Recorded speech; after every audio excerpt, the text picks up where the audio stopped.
जमुई जिला का मैंने रिव्यू लिया। इससे रिव्यू में हमने कई ऐसे मामले पाए हैं जो चिंताजनक हैं। बिहार के जमुई पहुंचे राष्ट्रीय अनुसूचित जनजाति आयोग के सदस्य डॉक्टर आशा लकड़ा इस दौरान जमुई समाहरणालय परिसर में जनजाति समाज युवाओं के साथ संवाद किए और उनकी समस्याओं के साथ उनकी सुझाव सुने।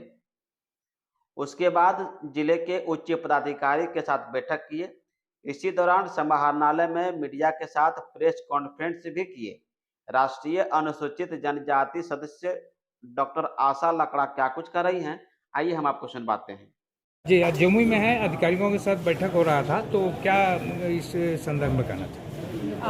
मैं आप सभी मीडिया के बंधुओं का स्वागत और अभिनंदन करती हूँ। राष्ट्रीय अनुसूचित जनजाति आयोग बिहार के जमुई जिला का रिव्यू कर रहे हैं और लगातार हम 2 दिन से बिहार में हैं। कल हम बांका में थे, आज जमुई में। हमारे साथ में हमारे रिसर्च अधिकारी HR मीना जी हैं, हमारे पास इन्वेस्टिगेटर सार्थक जी है और मैं और मेरा PS। हम सभी आए हैं। हमारा 2 टीम है, एक टीम पश्चिमी चंपारण और दूसरा टीम इधर बांका जमुई होकर के हमारा रिव्यू चल रहा है। ये राष्ट्रीय अनुसूचित जनजाति आयोग भारत के संविधान का अनुच्छेद 338 का के तहत गठित है और इसका जो भाग 5 है उसके तहत हम पूरे देश भर में किसी भी गांव में, किसी भी पंचायत में, किसी भी ब्लॉक में या किसी डिस्ट्रिक्ट या किसी स्टेट का या भारत सरकार का किसी डिपार्टमेंट का रिव्यू ले सकते हैं। इसी निमित्त आज मैं बिहार में आई और जमुई जिला का मैंने रिव्यू लिया। इससे पहले हमने आदिवासी समाज के साथ बैठे, सेल्फ हेल्प ग्रुप के साथ बैठे और यहाँ का युवाओं के साथ में संवाद किए हैं। रिव्यू में हमने कई ऐसे मामले पाए हैं जो चिंताजनक हैं।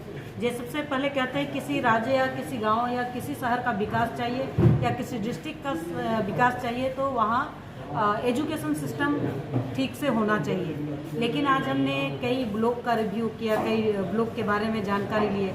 चाहे हम झाझा की बात करेंगे, अगर हम लक्ष्मीपुर की बात करेंगे, ऐसे और कई ब्लॉक हैं इनका बात करेंगे, तो सुदूर गांव जो नदी के किनारे जंगलों के बीच में है वहाँ तक प्राथमिक विद्यालय तक नहीं पहुँच पाई है। तो आज का रिव्यू में हमने कहा है कि जहाँ जहाँ प्राथमिक विद्यालय नहीं है, किसी किसी गांव में 2 प्राथमिक विद्यालय एक साथ चल रहे हैं लेकिन उनका जो स्ट्रक्चर चाहिए, क्लासरूम चाहिए, वो नहीं है।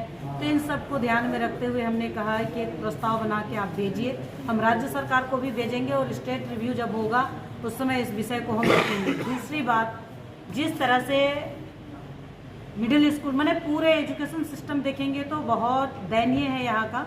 उसको हमने कहा प्रॉपर इसको ध्यान रखिए। जो बच्चों के लिए को करिकुलम चाहिए, बच्चों का पर्सनालिटी डेवलपमेंट है, उनके लिए आपको समय समय पर प्रोग्राम करना है। साथ ही जो टीचर हैं उनका भी ओरिएंटेशन प्रोग्राम हो, क्योंकि मैंने गाँव वालों के साथ बातचीत किया। टीचर तो गए हैं लेकिन पढ़ाते नहीं हैं, अपना अटेंडेंस बनाते हैं और वापस आ जाते हैं। ये इस डिस्ट्रिक्ट में ध्यान में आया है, तो इसको गंभीरता से लेने के लिए DM ने बहुत लिया है कि इसका एक रिव्यू भी होंगे और उनका भी प्रॉपर ओरिएंटेशन हो ताकि टीचर पढ़ा पाएंगे, अच्छा कर पाएंगे। डिस्ट्रिक्ट हेडक्वार्टर में हमने देखा एक हॉस्टल है लड़कों का। ये हॉस्टल में पहले 1997 से लेकर 2000 तक ST SC के दोनों स्टूडेंट रहते थे और अभी देखा जाए तो सिर्फ SC के स्टूडेंट रह रहे हैं और बाकी ST को रहने का किसी तरह का सुविधा नहीं है। हमने कहा एक प्रपोजल आप तैयार कीजिए, कम से कम समरसता का हॉस्टल बने, इसमें ST SC OBC और जनरल हर कैटेगरी का स्टूडेंट रह पाएगा। तो कम से कम महिलाओं का 300 बेडेड का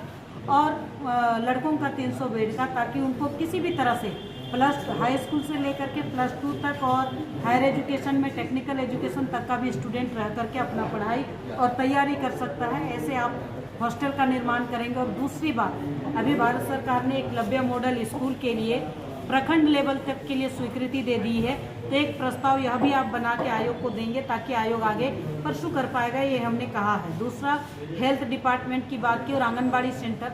आज भी जो हम कहते हैं कि शहर में एक प्ले स्कूल का जरूरत पड़ता है, तो कई ऐसे ब्लॉक हैं, झाझा ब्लॉक का ही कई विषय सामने आया कि कई जगह पर आंगनबाड़ी का सेंटर नहीं है। मैंने अभी महिला एवं बाल विकास विभाग को भी बता दिए हैं कि जहाँ आंगनबाड़ी का ज़रूरत है, मैंने उनको सूची भी दिया है, उन जगह पर आंगनबाड़ी सेंटर दीजिए ताकि वहाँ अच्छा हो पाएगा। अभी और एक विद्यालय ये क्या बोलता हॉस्टल है झाझा में है हॉस्टल, वो उस हॉस्टल में स्टूडेंट तो पढ़ रहे हैं, लेकिन हॉस्टल में रहते समय उनको जो गैस रिफिलिंग कराना है और सब्जी खरीदने के लिए जो उनको 1000 रुपया स्टेपन मिलता है, उस पैसे का खर्च होता है।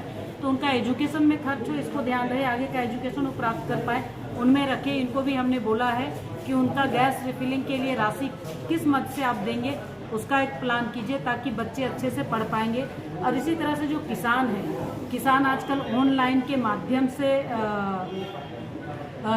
बीज लेना चाहते हैं, लेकिन कई किसान वंचित हो जाते हैं, जो लेबर काम करने चले जाते हैं और वापस आते हैं। और अभी मई जून में बीज का वितरण होता है, जुलाई से धान रोपनी शुरू हो जाते हैं।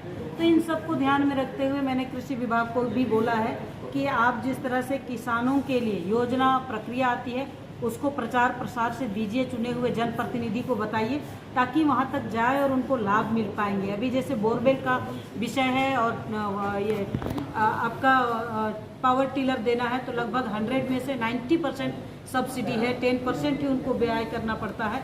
तो इन सब के बारे में किसान को जानकारी नहीं, ये बताने का ज़रूरत है।